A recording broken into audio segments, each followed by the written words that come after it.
Well, in our last lesson, we saw Jacob, who has not yet been renamed to Israel, to take a wife. Actually, he wound up with two wives, his sisters Leah and Rachel, because his conniving father-in-law, Laban, had deceived him. In much the same way, Jacob had deceived his own father. Is it not amazing in life that Jehovah often shows us our own sin and the devastating effects it has on others by permitting someone to do to us as we've done to them?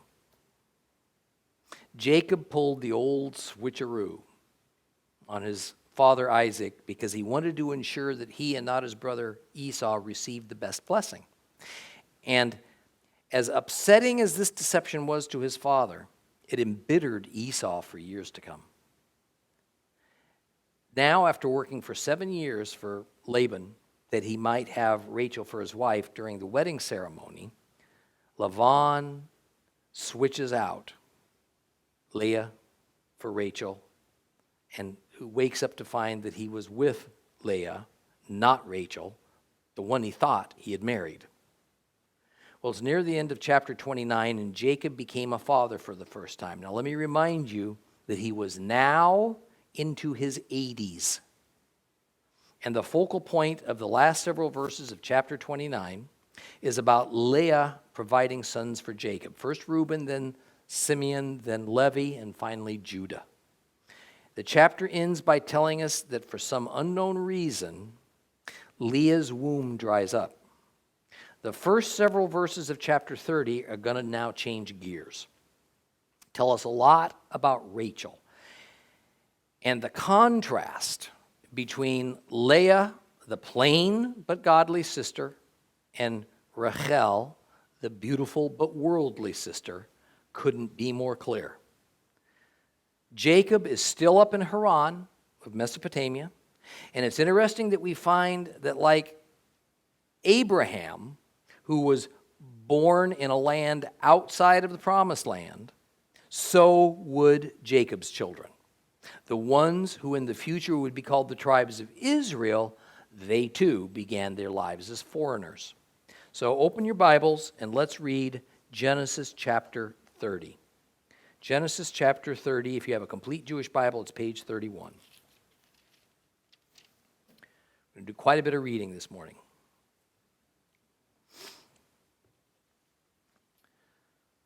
When Rachel saw that she was not bearing children for Yaakov, for Jacob, she envied her sister and said to Jacob, "Give me children or I'll die." And this made Jacob angry at Rachel, and he answered, "Am I in God's place? He's the one who's denying you children." And she said, "Here is my maid Bilhah. Go sleep with her and let her give birth to a child that will be laid on my knees, so that through her I too can build a family." So she gave him Bilhah, her slave girl, as his wife, and Jacob went in and slept with her, and Bilhah conceived and bore Jacob a son. And Rachel said, "God has judged in my favor. Indeed, he's heard me and given me a son." Therefore she called him Dan. He judged. Bilhah, Rachel's slave girl, conceived again and bore Jacob a second son. And Rachel said, "I have wrestled mightily with my sister," and won, and called him Naphtali, my wrestling. And when Leah saw that she had stopped having her children, she took Zilpah, her slave girl, and gave her to Jacob as his wife. Zilpah, Leah's slave girl, bore Jacob a son, and Leah said, "Good fortune has come," calling him Gad, good fortune. Zilpah, Leah's slave girl, bore Jacob a second son, and Leah said, "How happy I am, and women will say I'm happy." So she called him Asher, happy. And during the wheat harvest season, Reuben went in and found mandrakes in the field and brought them to his mother, Leah. And Rachel said to Leah, "Please give me some of your son's mandrakes so that I can be fertile." And she answered, "Isn't it enough that you've taken away my husband? Do you have to take my son's mandrakes too?" And Rachel said, "Very well. In exchange for your son's mandrakes, you sleep with him tonight." And when Jacob came in from the field in the evening, Leah went out to meet him and said, "You have to come in and sleep with me because I've hired you with my son's mandrakes." So Jacob slept with her that night, and God listened to Leah, and she conceived and bore Jacob a fifth son. And Leah said, God has given me my hire, because I gave my slave girl to my husband. So she called him Issachar, hire, reward. Leah conceived again and bore a sixth son to Jacob. And Leah said, God has given me a wonderful gift. Now at last my husband will live with me, since I've borne him 6 sons. And she called him Zebulun, living together. And after this she gave birth to a daughter and named her Dinah.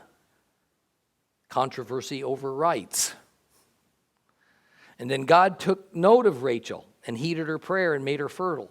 And she conceived and had a son. And said, God has taken away my disgrace. She called him Yosef. May he add, saying, may God add to me another son. Well, after Rachel had given birth to Yosef, Yaakov said to Laban, send me on my way so that I can return to my own place, to my own country. Let me take my wives for whom I've served you, and my children, and let me go. You know very well how faithfully I've served you. And Laban answered him, if you regard me favorably, then please listen. I have observed the signs that Adonai has blessed me on account of you. Name your wages, he said, I'll pay them. Jacob replied, you know how faithfully I've served you and how your livestock have prospered under my care. The few you had before I came have increased substantially. Adonai has blessed you wherever I went. But now, when will I provide for my own household? And Laban said, what should I give you? Nothing, answered Jacob. Just do this one thing for me. Once more I'll pasture your flock and take care of it. I'll also go through the flock. Pick out every speckled, spotted, or brown sheep, every speckled or spotted goat. These and their offspring will be my wages. I will let my integrity stand as witness against me in the future. When you come to look over the animals constituting my wages, every goat that isn't speckled or spotted and every sheep that isn't brown will count as stolen by me. And Laban replied, as you have said it, so be it. That day Laban removed the male goats that were streaked or spotted and all the female goats that were speckled or spotted, every one with white on it, all the brown sheep, and turned them over to his sons, and put 3 days' distance between himself and Jacob. Jacob fed the rest of Laban's flocks. Jacob took fresh-cut branches from poplar, almond, and plane trees and made white streaks on them by peeling off the bark. Then he set the rods he had peeled upright in the watering troughs so that the animals would see them when they came to drink. And since they bred when they came to drink, the animals mated inside of the rods and gave birth to streaked, spotted, speckled young. Jacob divided the lambs and had the animals mate with the streaked and the brown in the flock of Laban. He also kept his own livestock separate. He did not have them mixed with Laban's flock. And whenever the hardier animals came into heat, Jacob would set up the rods in the watering troughs so that the animals would see them and conceive in front of them. But he didn't set up the rods in front of the weaker animals. Thus the more feeble were Laban's, the stronger Jacob's. In this way the man became very rich, had large flocks along with male and female slaves, camels and donkeys. Well, Rachel, blessed with beauty, a quality for which she couldn't take any credit, the wife who got the lion's share of Jacob's attention is now jealous of the one trait of her sister that, other than for that one trait, made Leah an afterthought in Jacob's life. And that was Leah's ability to have children. Like a small petty child, Rachel actually blames Jacob for her barrenness. And Jacob replies by telling her pretty firmly that it would appear he is not where the problem lies. So taking a page from her grandmother, Sarah's life, she gets into the act by giving her personal servant girl to Jacob to have children in her stead. Now we see this reference here, as we've seen a few times before, of this servant girl being given to her husband by her mistress as a wife, it says. Now just remember that in reality the servant girl is what in English we would call a concubine.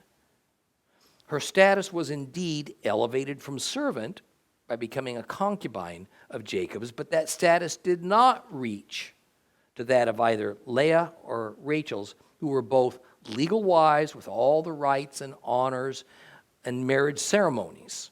that went with the position of legal wife versus concubine wife. Now, this story of Jacob and Leah and Rachel allows me to point something out here that needs to be made clear.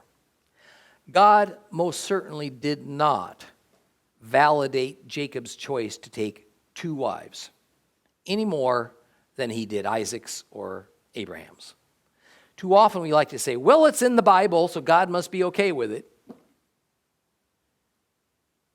Not so.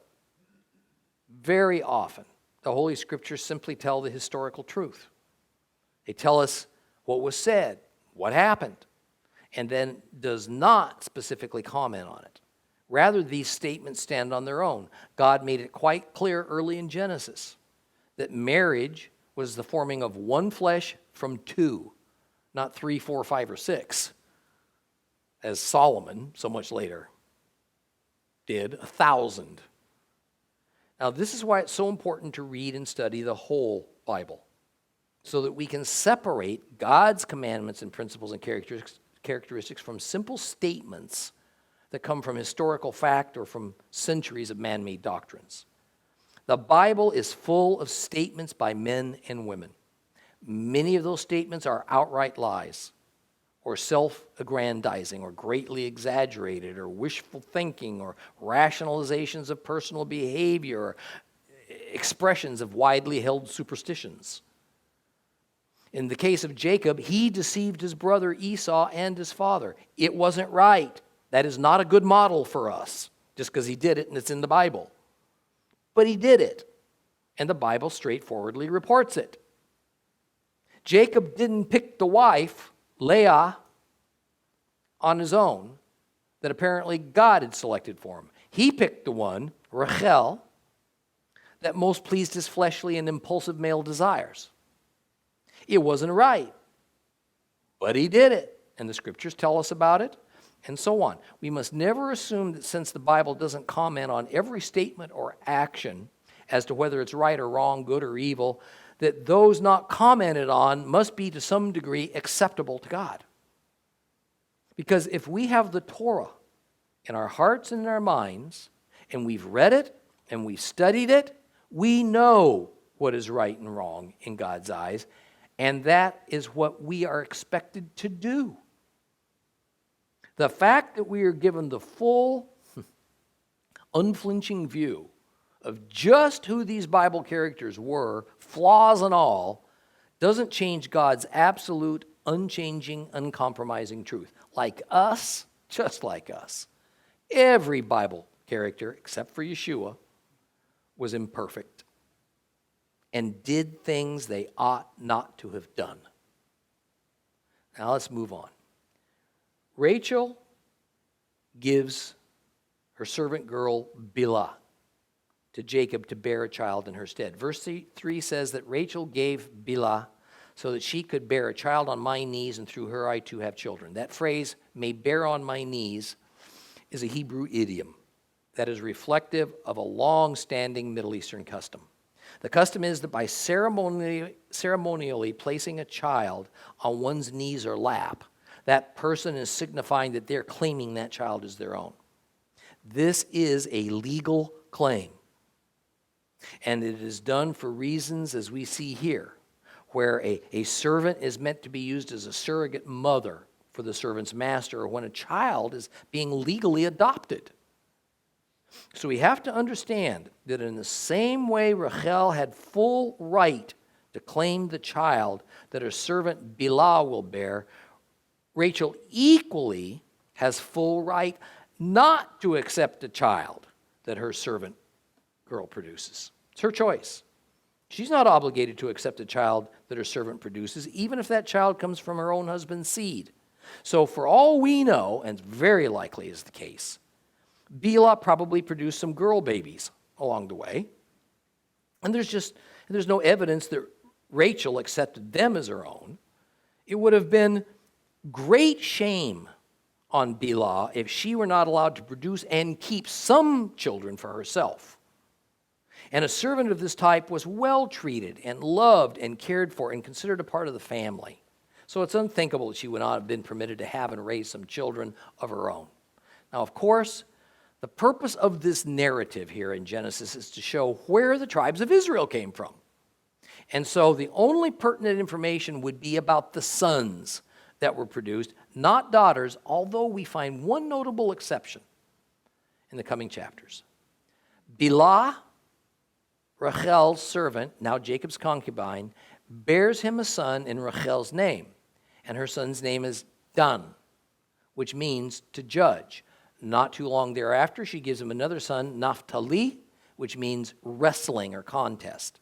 Now, Leah, who we are told at the end of the last chapter stopped bearing children for some reason, seeing Rachel's successes and its apparent rewards, now allows herself to be infected with these same weak notions. So she gives her servant girl, Zilpah, to Jacob to bear children in her stead. Jacob, his sinful weakness is so readily apparent, just can't seem to do the right thing either. And he accepts Leah's servant girl as another one of his concubines. First, Gad, good fortune. Then Asher, happy, are born to Zilpah, and they are claimed by Leah as their own. Now, the fact is, there was a bit of a battle going on here between these two sisters. They each wanted to be their husband's favorite. And they each figured they would earn that favoritism by giving him highly valued sons. So a little later, these competitive and superstitious sisters make a deal. Seems that Reuben, Leah's son, goes into the field to gather mandrakes. Now, mandrakes are supposed to be an aphrodisiac. Why would he do that? Because Reuben was well aware that Jacob, his father, would alternate sleeping with his two legal wives, Leah and Rachel. But Leah was still playing second fiddle to Rachel. And of course, that open favoritism bothered Reuben because it greatly bothered his mom, Leah. Now, sex just being a part of life, particularly for children that are raised around herds and flocks, Reuben's just trying to help his mom, who undoubtedly complained to her son about the unfairness of this situation. And he thinks perhaps mandrakes are the answer to his mother's unhappiness. In Hebrew, the word translated as into English as mandrake is dudaim. Dudaim. And while much folklore is attached to the aphrodisiac powers of mandrakes, they were widely used for real, useful medicines. A mandrake bears a small cherry-like fruit that ripens about the same time as the wheat harvest. It has a very heavy fragrance. Aphrodite, the Greek goddess of love, has a nickname, the Lady of the Mandrake. Now, what's interesting is that since Hebrew's a root word-based language, we find that the word for mandrake, dudaim, is an offshoot of the Hebrew word dodai, which is an alternate word for love.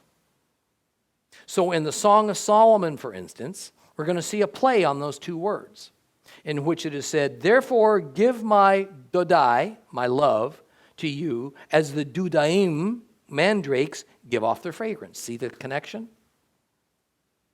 But as we're about to see, while the scriptures don't directly say that the use of mandrakes for the purposes Leah and Rachel had in mind are just ridiculous superstition, it does make a point of demonstrating that when we see that the one who gave up the mandrakes, Leah, she's the one who produces 3 more children. Rachel, the one who winds up with the mandrakes, remains barren for a few more years. So Rachel, upon seeing the mandrakes her nephew Reuben has gathered, never even considers her sister Leah's feelings and says, "Hey, give me some of those." Leah says, "Yeah, right, so that you can go sleep with my husband." I mean, what do you do here? Well, in what must have passed for wisdom between the two of them, Leah gives Rachel the mandrakes in exchange for Rachel agreeing it'll be Leah that sleeps with Jacob that night. I mean, you talk about R-rated. Anyway, Leah gets pregnant, gives birth to Issachar, which means he, God, brings reward. Verse 18 informs us that this confused woman actually decided that Issachar was God's reward to her for having given to Jacob her servant girl as a concubine. I mean, talk about a dysfunctional family. I mean, it makes me feel better about mine just telling you about it. Anyway, Leah goes on to give Jacob another son, Zebulun, meaning dwelling. Why dwelling?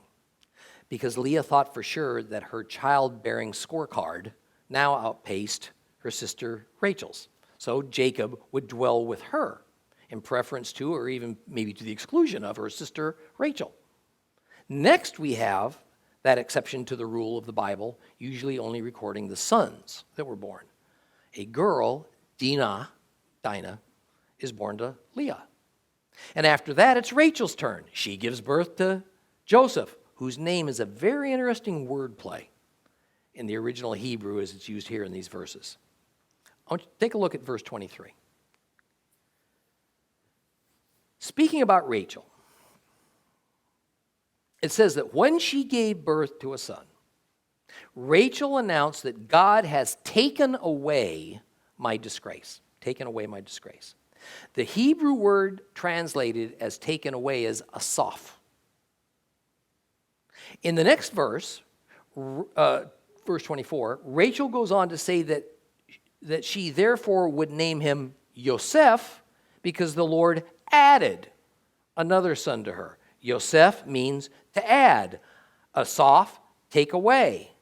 This was a prophetic name for Joseph because in a few years, Joseph would be taken away from his father. Then many years later, he'd be added back in. It's interesting to note here, as I mentioned at the beginning of the lesson, that all but one of Jacob's sons would be born while he was still in bond servitude to Laban and while he was still living up in Haran of Mesopotamia. So just as the sons of Israel would be born outside of the promised land, so they would be held captive and grow into a nation outside of the promised land in Egypt. 14 years, 7 years for each of his two wives has passed. Jacob is ready to have his bond servitude acknowledged as paid in full by Laban.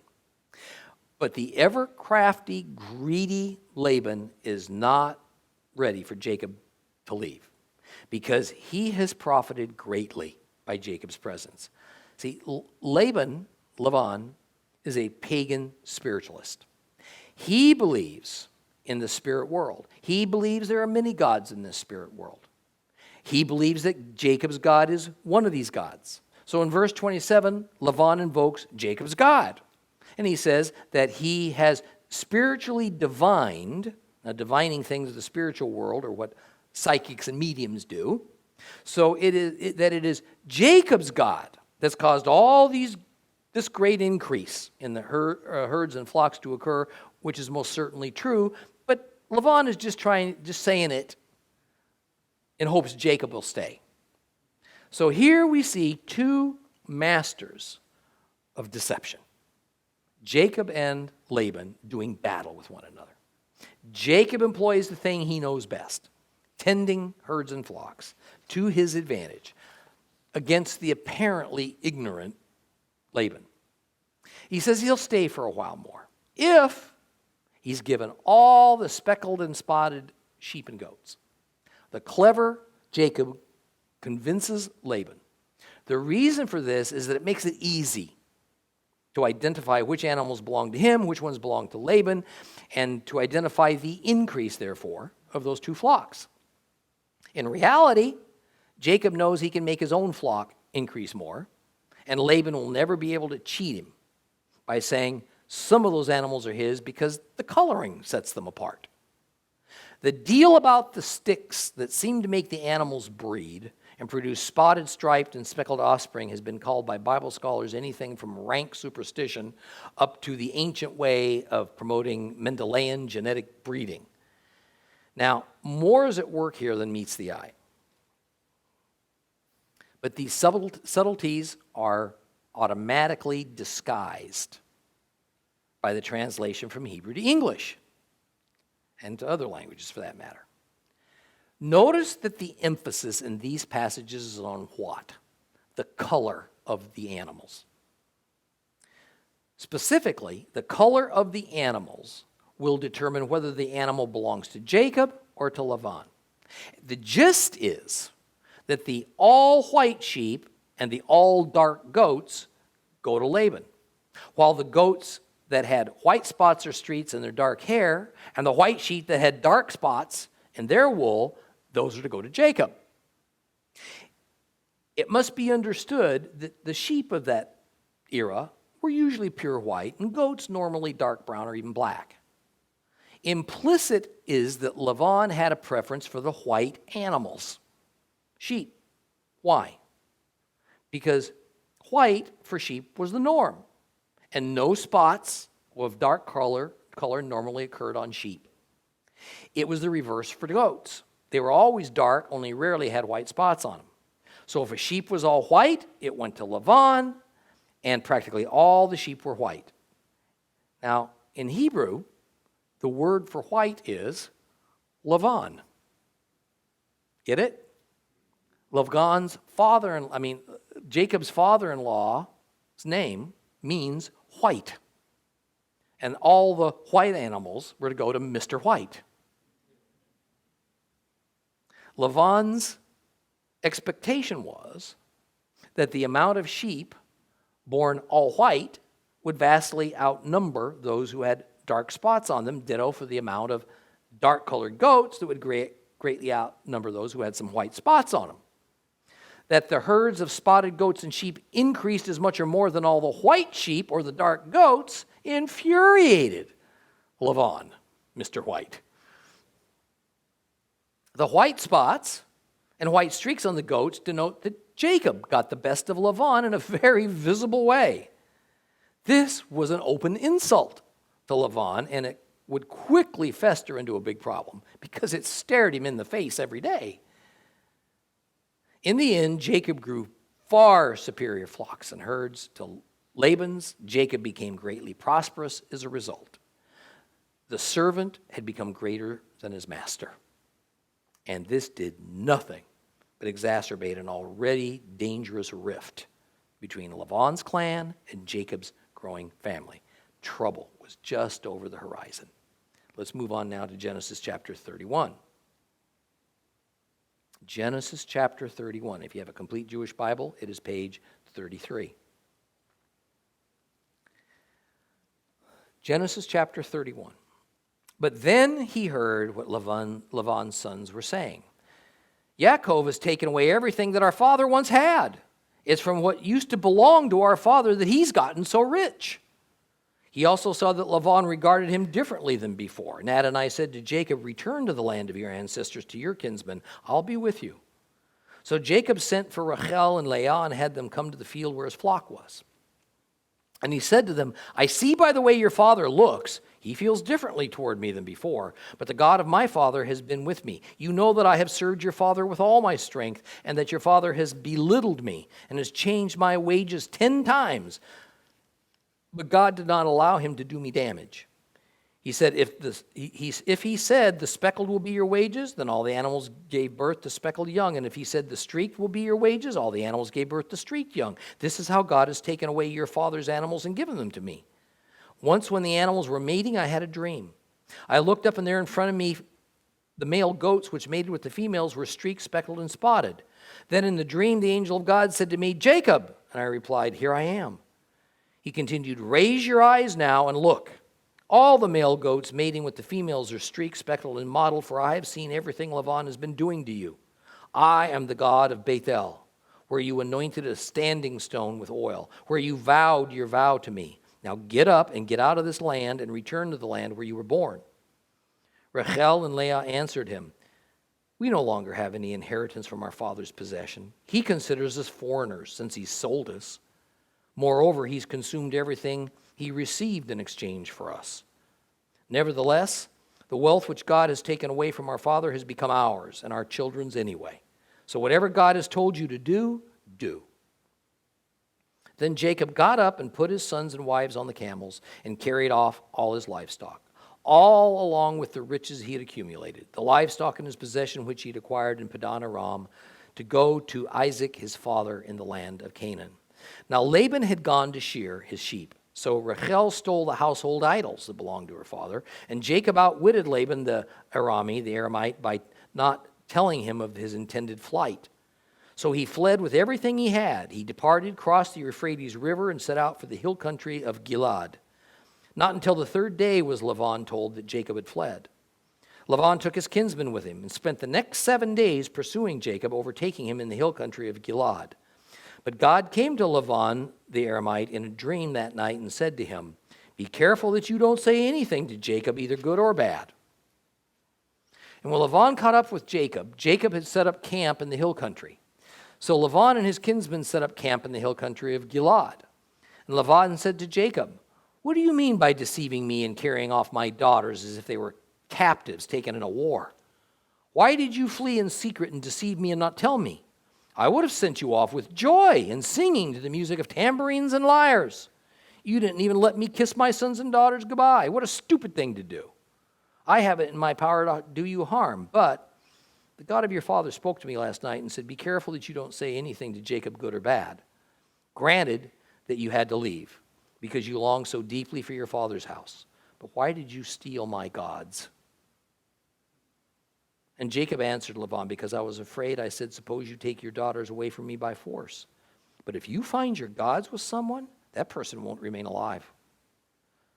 So with our kinsmen to witness, if you spot anything that I have which belongs to you, take it back." And Jacob did not know that Rachel had stolen them.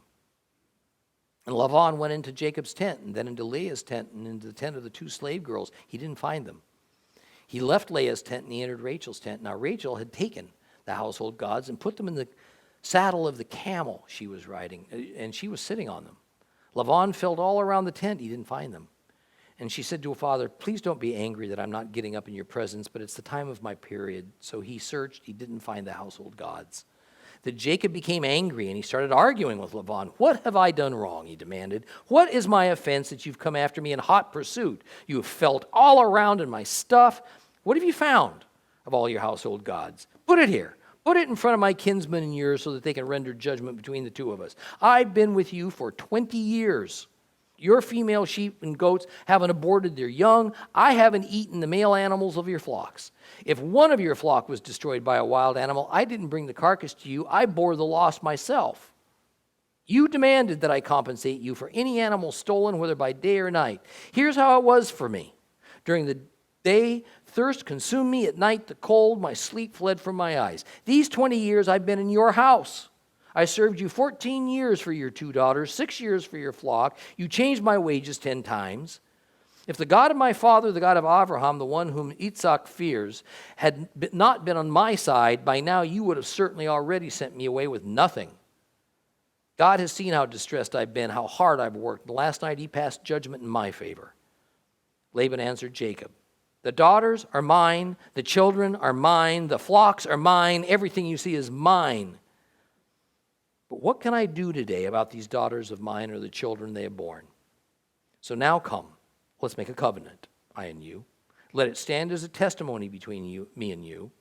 And Jacob took a stone and he set it upright as a standing stone. And then Jacob said to his kinsmen, "Gather some stones." And they took stones and made a pile of them and ate there by the pile of stones.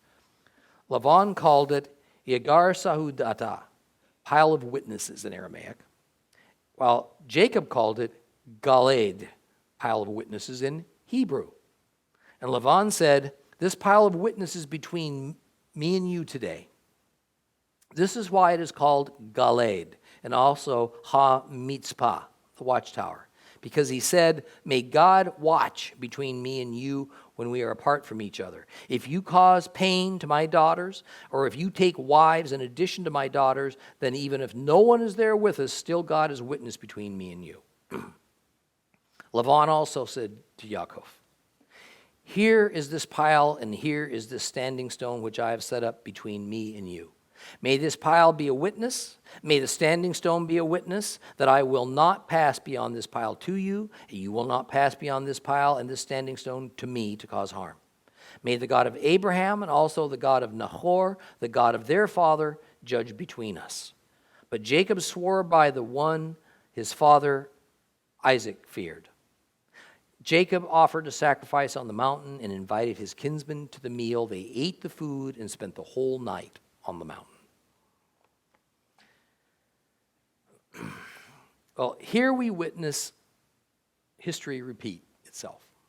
Jacob had a life in many ways similar to Abraham. He was a man without a country, a wanderer. Did he belong to Mesopotamia? Did he belong to the land of Canaan?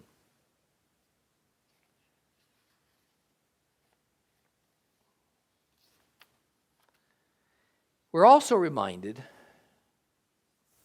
of the situation between Lot and Abraham when Lot's wealth grew so large that it caused a tension between those loyal to Abraham and those loyal to Lot. So the only situation was a separation. Jacob and Laban now find themselves in that same situation. It is rare in the Bible that we find division and separation occurring on happy terms. Something unpleasant was usually at the heart of the matter to cause it. So perhaps we should take heart. The divisions and separations that have happened in our own lives resulting from maybe bad judgment, selfishness, sin, even something completely out of our control, it's normal. It's normal for life. It is a Christian cliche that God uses imperfect people to bring about his perfect will. In reality, what other kind of people are there than imperfect for him to work with? And just as Lot cut ties permanently with Abraham and went on to form a new and separate family line that would result in the nations of Moab and Ammon, here we find that Jacob will, due to the circumstances that Jehovah uses to achieve his purposes, finally cut family ties with the land of Mesopotamia and his in-laws.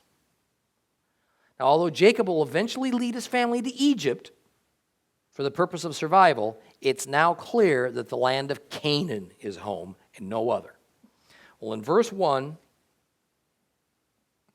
Jacob overhears Laban's sons grumbling about how Jacob's herds and flocks really ought to be theirs. Man, the apple didn't fall very far from the tree, did it? Laban's sons are just like him, jealous and selfish and greedy. And when the ever-observant Jacob notices this distinct change in the demeanor of Laban's family, he knows it's time to leave. That notion is verified by God, who instructs Jacob that now's the time that he should fulfill his promise to bring Jacob back to his home in Canaan. Jacob consults with his wives. Man, they're more than ready to leave.